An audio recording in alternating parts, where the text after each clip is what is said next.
Uyimga kelsam, eshigim tagida kargo turibdi. Ichida nima bor deb o'ylaysizlar?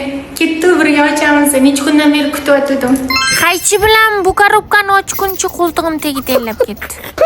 Lekin shunaqa xursand bo'ldim. O'zi ham bir haftada keldi-yu.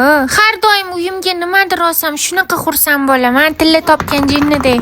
Va nihoyat sabrsizlik bilan ochdim. Mana kallasi chiqdi. To'g'rimdagi baxil qo'shnim buni ko'rib og'zidan suv oqib ketadi-yu.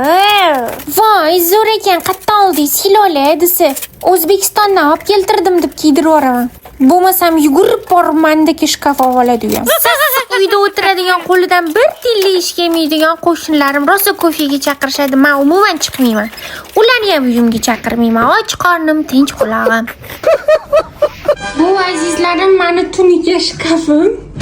Bu yerga qimmatbaho oyoq kiyimlarimni solib, ko'chaga olib chiqib qo'yib, kiyimimda kalti bor. Kalti bilan qulflab qo'yaman.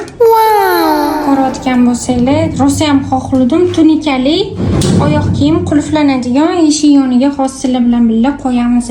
Ketdi. Hayotimda uyimga olgan eng foydali narsam shu bo'lsa kerak deb o'ylayman.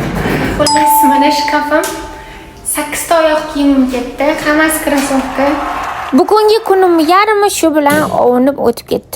Like bosing!